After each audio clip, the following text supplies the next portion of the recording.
Raymond's eyes flashed. "Stop it right now," he said in a low, dangerous tone. "Evelyn didn't even know the call reached me. She was on her deathbed when I came. Do you really think so little of her? She never asked for a kobo from you or anyone. She raised our son on her own with so much hardship, while I—" his voice broke slightly, "while I lived in comfort thanks to you, and you kept me in the dark." His mother's face had gone pale. She had never seen her son so passionate and defiant. We thought she moved on," she said weakly. "How were we to know she was pregnant? You were so young. It would have derailed your life. We thought—" "You thought only of yourselves and some social standing," Raymond replied, sadness and anger mingling. "Well, I don't care about any of that anymore. My life feels empty without Evelyn and Uzo. If you can't accept them, then that's your choice. But I will not abandon them. Not now, not ever." His mother reached out to touch his arm pleadingly. "Raymond, be reasonable. What about the company? The shareholders? You're going to marry a poor, ill woman who's been away for 17 years? Raise a boy from the slums as your heir? This isn't the fairy tale you think it is. We have to be practical." Raymond gently removed his mother's hand from his arm. "I am being practical. Evelyn needs help. Our son needs us. If doing the right thing tarnishes the company's image, then maybe I don't want that kind of company. And as for an heir, I can't think of a better one than Uzo. He's bright, kind, and he is my son. As far as I'm concerned, he's already family.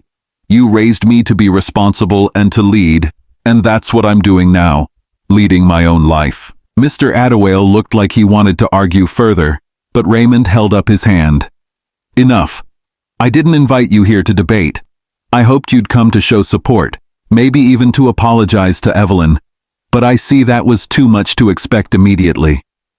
He took a deep breath. "I love you both. You're my parents. But if you force me to choose, I choose Evelyn and Uzo. I won't let you bully them. Not anymore."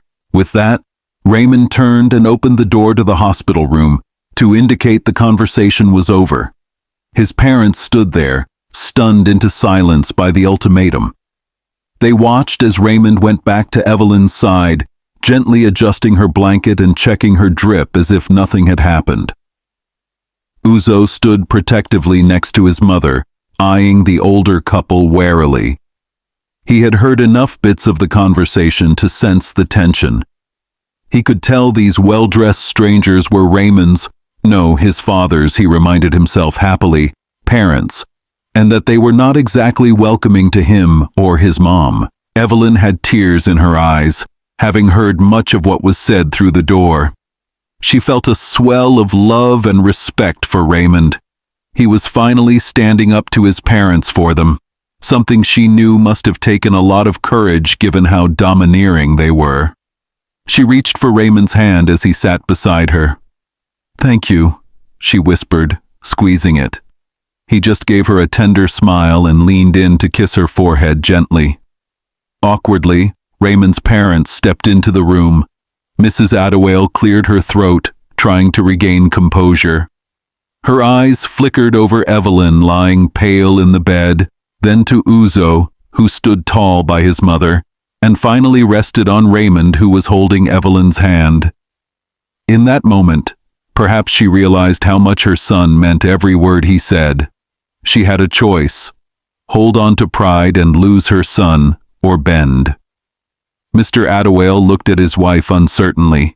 He was still frowning, but less aggressively now. In the heavy silence, it was Uzo who unexpectedly broke the tension. Despite everything, he had been raised to be polite. He addressed them quietly.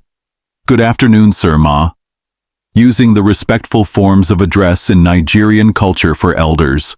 He wasn't sure what to call them. They were essentially his grandparents, a concept that felt strange, but he showed respect nonetheless. This simple gesture from the boy they barely knew seemed to disarm Raymond's mother. She took a tentative step forward. "Hello, Uzo," she said, her voice softer than before. Seeing him up close, perhaps she noticed he had Raymond's eyes and a polite demeanor that was hard to dislike. Mr. Attawale grunted a hello as well, not meeting Evelyn's eyes. Evelyn, mustering her courage, spoke up, though her voice was feeble. "Good afternoon, Sir Ma. It's been a long time?" Her tone was courteous, without resentment, despite the pain they had caused her. She had long since learned to survive by not harboring bitterness. Seeing them now, elderly and proud, she simply felt tired of the old feud. There was an uncomfortable pause. Then Mrs. Attawale, clutching her handbag tightly, said in a measured tone, "We heard you're having surgery tomorrow. We hope it goes well." It wasn't exactly an apology or warm wish, but it was something. "Yes," Mr. Attawale added gruffly. "We'll pray for a successful surgery." Raymond looked between his parents and Evelyn. It wasn't the warm reconciliation one might dream of, but it was civil. He knew his parents well enough to see that his ultimatum had shaken them. They might come around, slowly, if he remained firm. He decided to ease the situation. "Thank you for your good wishes," he said politely. "We're all hoping for that." He then introduced them properly. "Mother, father, this is Evelyn Okafor, and this is our son, Uzo." Hearing Raymond say, "our son," caused Mrs. Attawale's lips to press together, but she gave a stiff little nod to Uzo, which he returned. After a few more strained minutes of small talk, mostly Mrs. Attawale asking about the surgery time and which doctor was handling it, she seemed satisfied, perhaps impressed, when Raymond mentioned a top cardiologist. The elder Attawales took their leave. It was clear they were still struggling with the situation, but they had not erupted again. As they left, Raymond's mother turned and said to him quietly, "We'll talk later, Raymond." He simply nodded. When they were gone, Uzo let out a breath he hadn't realized he was holding. He looked at Raymond with concern. "Dad, what if they never accept us?" he asked softly. He had felt stung by Mr. Attawale's harsh words overheard about that boy from the slum, but tried not to show it. Raymond put an arm around Uzo's shoulders and pulled him close. "Even if they don't, it won't change anything. We are a family now. I meant what I said, Uzo. I choose you and your mum, always." Evelyn smiled at this, reaching out to take both their hands in hers. "We'll face whatever comes together," she added, her voice frail but determined. In that moment, the three of them felt united and strong, ready to face the next challenge, Evelyn's surgery and the path forward after. Healing and new beginnings. The morning of the surgery was tense. Evelyn was prepped and wheeled into the operating theater at dawn. Raymond and Uzo sat in the waiting area, their hands tightly clasped together in silent solidarity.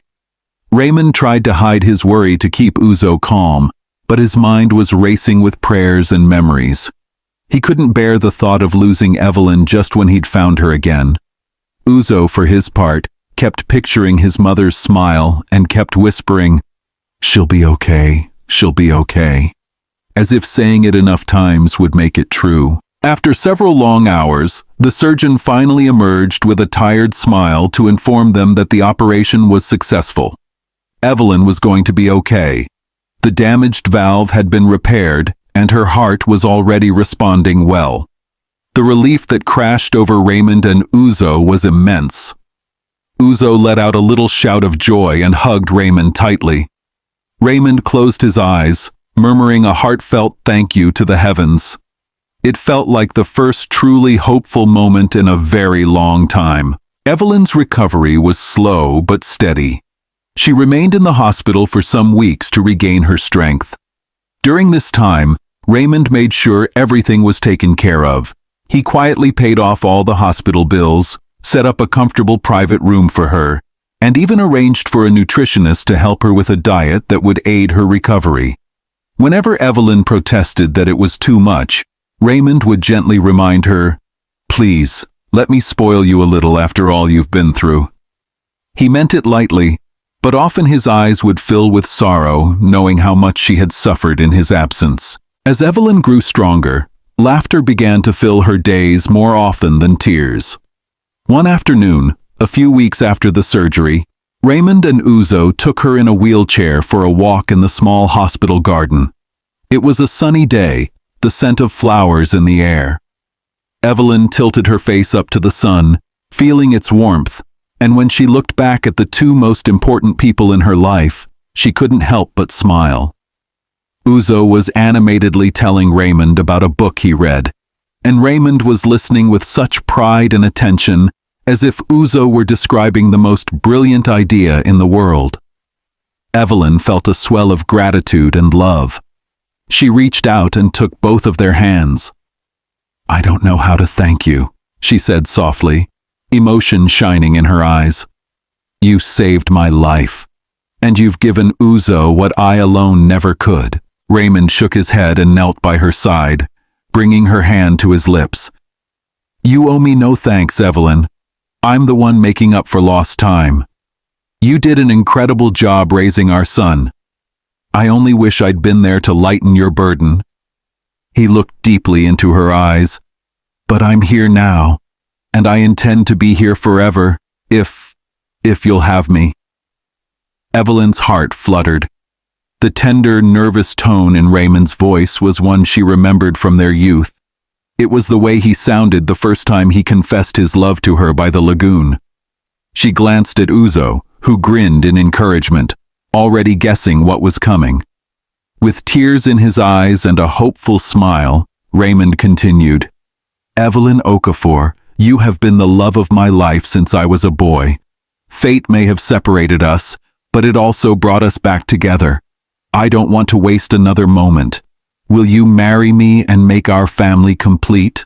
He pulled a small velvet box from his pocket, revealing a simple yet elegant ring. He had bought it days ago, waiting for the right moment. Evelyn gasped softly, tears spilling over her cheeks, but these were tears of joy. Her voice trembled with happiness as she answered, Yes, of course I will, Raymond." A cheer went up from Uzo, who couldn't contain his excitement. He impulsively hugged his mother and then Raymond. All three of them embraced, Evelyn in the middle, laughing and crying at the same time. In that sunny garden, amidst blooming flowers, they sealed their engagement with a gentle kiss and radiant smiles. It was a moment of pure happiness none of them would ever forget. News of their engagement traveled quickly to Raymond's parents. Perhaps it was the sincerity of Raymond's conviction, or the undeniable joy they saw in him now. But something had shifted. The next week, to everyone's surprise, Raymond's parents hosted a private dinner and invited Evelyn, Uzo, and a few close relatives. It was an attempt at reconciliation. Evelyn was nervous about attending, but Raymond assured her he'd be by her side. Dressed in a simple but lovely gown, a gift from Raymond, who said he'd asked a designer friend to create something especially for her, Evelyn arrived on Raymond's arm, with Uzo walking proudly beside them in a new suit his father had gotten him. The dinner was cordial. Mrs. Adewale, humbled by the fear of losing her son, offered a genuine apology to Evelyn over soup, her voice quavering as she admitted, "We misjudged you, and we wronged all of you by keeping you apart. I am truly sorry, Evelyn." Mr. Adewale, never one for many words, simply added, "Yes, we apologize. We thought we were doing right by our son, but we see now the hurt it caused." Evelyn, with her gracious heart, accepted their apologies quietly. "We all did what we thought was best at the time," she said, not wanting to linger on the pain of the past. "I forgive you." And she truly meant it, for holding on to bitterness would only sour the beautiful future ahead. They moved forward cautiously but hopefully. Mrs. Adewale took a particular shine to Uzo once she learned of his good grades and his artistic talents. He reminded her of a young Raymond, eager to prove himself and full of potential. By the end of the evening, Raymond's father even patted Uzo's shoulder, and inquired if he'd like to intern at the family company during holidays to learn the ropes. A gesture that left Uzo beaming and Raymond pleasantly surprised. It seemed bridges were slowly being rebuilt. A month later, Evelyn and Raymond were married in a small, intimate ceremony at the church near Evelyn's old neighborhood, the same church she had attended as a girl. Evelyn walked down the aisle on the arm of her proud son, while Raymond waited for her at the altar with tears in his eyes. She looked radiant and healthy, her face glowing with happiness. When they exchanged vows, there wasn't a dry eye among the friends and family present. Even Raymond's father discreetly wiped away a tear as he watched his son finally marry the woman he truly loved. For Uzo, it was the happiest day of his life. Dressed smartly as his father's best man, he witnessed his parents unite at last. He felt tears of joy seeing his mother smile brighter than he'd ever seen, and hearing his father's voice crack with emotion as he pledged to love and protect them both for all time. When the officiant declared them husband and wife, Uzo was the first to whoop in celebration as Raymond kissed Evelyn tenderly to applause. That evening at the small reception in the church hall, Raymond pulled Uzo aside for a moment. With emotion in his voice, he said, "I missed your birth, your first steps, your first words, but I promise I will be there for every important moment from now on." Uzo, with the earnestness of youth and tears in his eyes, simply hugged his father tightly and said, "I'm just happy I get to have you now, Dad." Looking around the room, Uzo saw his mother laughing warmly as she chatted with Raymond's mother, the ice truly melting between them. He saw his grandfather, Mr. Attawale, giving a rare smile as he spoke to Silas, who had finally been reached and came jubilantly to give his sister away. The once fragmented pieces of his family were coming together as one. As the night wound down, the newly formed family of 3 stepped outside for a breath of fresh air. The Lagos sky was sprinkled with stars, and a soft breeze carried the distant sounds of the lively city. Evelyn stood between Raymond and Uzo, holding both their hands. She leaned her head on Raymond's shoulder, and Uzo leaned into her. They stayed like that for a quiet moment, each lost in gratitude for this miracle of togetherness. Evelyn broke the silence, her voice filled with contentment. 17 years ago, I thought I lost everything, she said softly. But life has a way of surprising us. I got a wonderful son out of that heartbreak. And now I have you again, Raymond. She looked up at him with love. It's more than I could have ever dreamed. Raymond kissed her forehead and then looked at Uzo with pride. I think we are the lucky ones, Evelyn. Uzo and I, we found the heart of our family in you. Uzo nodded, smiling. And I got my family back. I got my dad. And I've never seen Mum this happy. He squeezed his mother's hand gently, eyes shining. Raymond crouched a bit to be at eye level with his son. We're all going to be happy now. It won't always be perfect, but we'll face everything together, all right? That's what family means. Uzo smiled widely and for the first time said, I love you, Dad. The words made Raymond's heart soar. He pulled Uzo in for a hug. I love you too, son. Evelyn wrapped her arms around both of them, adding softly, and I love you both, more than anything. In that embrace under the night sky, their story came full circle. A love that was once torn apart by pride and prejudice had overcome all obstacles. A chance phone call, a mistaken number, turned out to be a twist of fate that reunited a family meant to be together. Evelyn's health was on the mend. Raymond had found the 2 people who truly completed his life, and Uzo finally had the father, and the larger family, he had always quietly wished for. It was a journey marked by tears, regret, and years of hardship. But in the end, it was also a story of forgiveness, unwavering love, and hope. The poor boy's desperate call to a rich CEO had led to a reunion that shocked everyone and changed their lives forever. And as they stood there holding each other, they knew that whatever challenges the future held, they would face them as a family, healed, reunited, and stronger than ever. The most important lesson in this story is that true love, no matter how deeply buried by time, distance, rejection, or hardship, will always find its way back when destiny is ready, and even the most painful separations or accidental mistakes, like a wrongly sent message, can become the very path through which healing, family, and long-lost happiness are restored.